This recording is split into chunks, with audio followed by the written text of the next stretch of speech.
Наташа Мария Кампуш 1988 жылдың 17 ақпанда Венада дүниеге келген. Наташа Вольфхам Прихлопель есімді маньяктың тұтқынында болған небәрі 10 жастағы қыз еді. Тұтқында 3096 күн, яғни 8 жылдан астам уақыт болады. Кампуш қашып үлгерген кезде Прихлопель өз-өзіне қол жұмсайды. Бір қызығы, қыз қылмыскердің өлімін жоқтап, кейін өмірінің ең ауыр жылдары өткен үйді сатып алады. Сәлем достар, сіздерді өз арнамда көргеніме өте қуаныштымын. Видеоны соңына дейін қарап, лайк басып, арнаға жазылуды ұмытпаңыздар. Қыздың анасы Бригитта Сирни, ол дүниеге келмей тұрып басқа ер адамнан 2 қыз тәрбиелеп отырған еді. Наташаның әкесі Людвиг Кох наубайшы болып жұмыс істеген. Ол алкогольге тәуелді болды.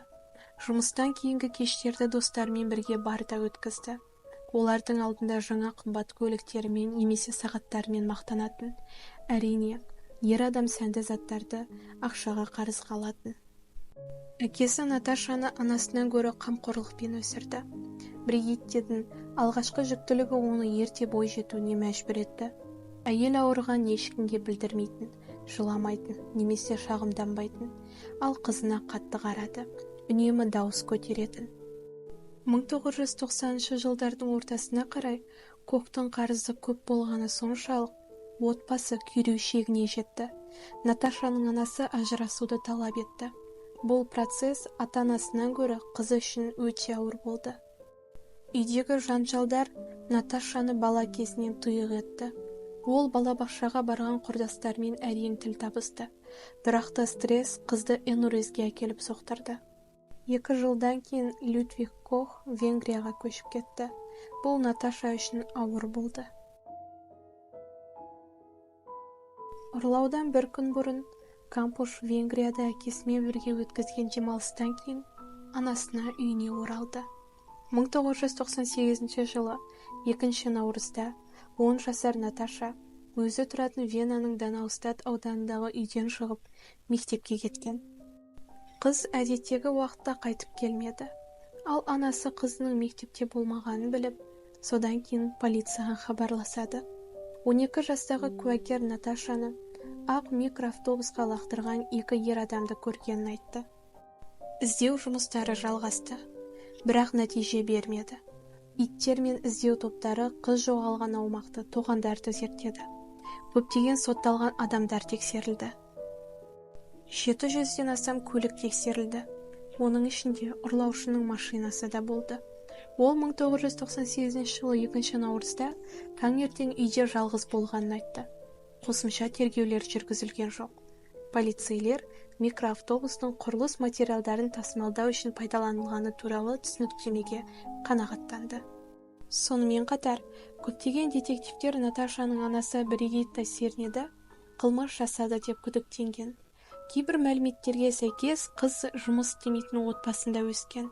Ал анасы баланы ұрып-соғып, оған өте қатыгездікпен қараған.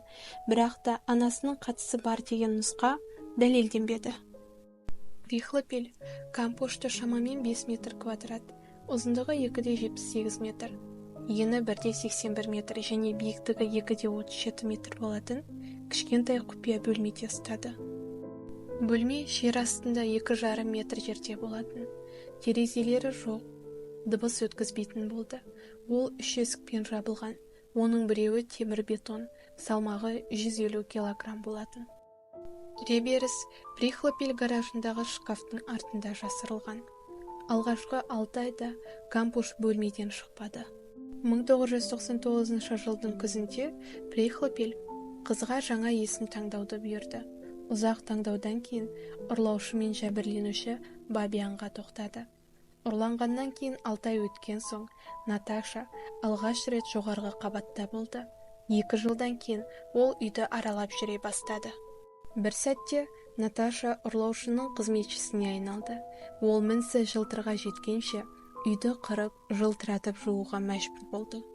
Қыздың ұзын шашы диванда тұрған кезде Прихлопель шыдай алмады.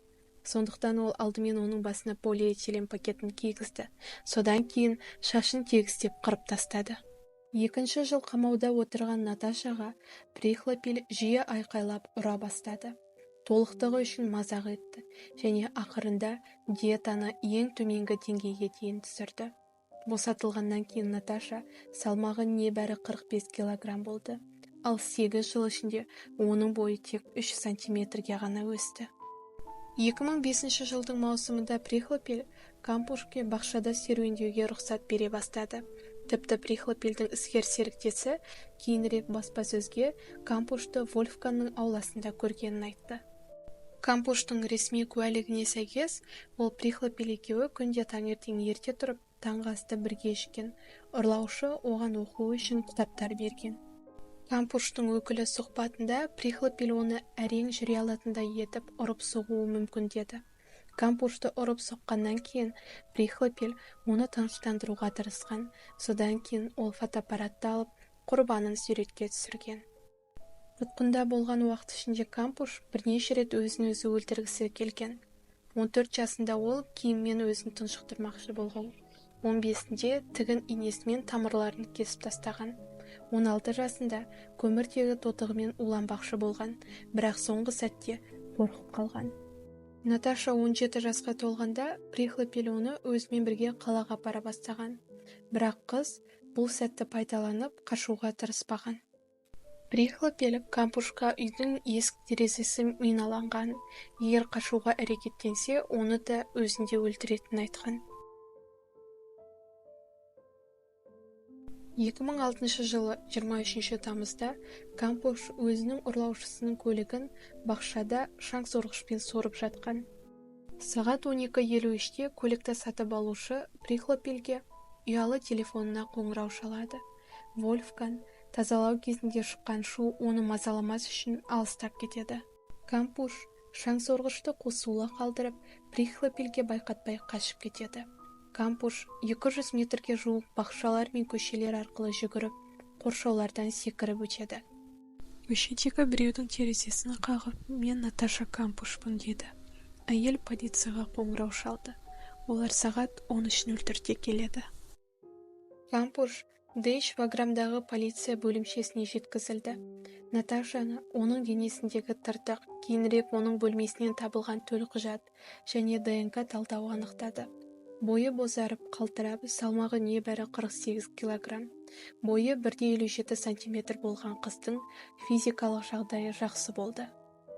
Полицейлердің соңынан ергенін түсінген Прихлопиль Венадағы солтүстік вокзал маңында өзін Вена пойызының астына тастаған.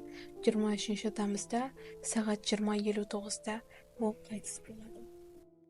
ABC және BBC News журналдарының жазуы бойынша Наташа Кампуш Стокгольм синдромына шалдыққан. Бұл дегеніміз, ол өзінің ұрлаушысына бауыр басып, тәуелді болып қалу дегенді білдіреді. Наташа Кампуш 3096 күн тұтқында болған деректі фильмде ол оны тұтқындаған адамға жаны ашитынын айтты. Полицияның хабарлауынша, Кампуш Прихлопильдің өлгенін білгенде өзін-өзі ұстай алмай жылаған және оған шам жаққан. Кейін келе, Наташа Стокгольм синдромы туралы барлық болжамдарды жоққа шығарды және Прихлопильді қылмыскер деп айыптады. 2016 жылы Кампуш ұрлаушы оны 8 жыл бойы ұстаған үйді сатып алды. Ал оған дейін Наташа қайтыс болған Прихлопильдің анасымен бірнеше жыл бойы соттасқан болатын. Психологтар бұл әрекет қыздың психологиялық жарақатпен осылай күресуге тырысқанын көрсетеді деп атап өтті. Қазіргі таңда Наташа Австрия астанасында тұрады. Ол бос уақытында фото жасаумен, суреттер салумен айналысады, кактустар өсіреді.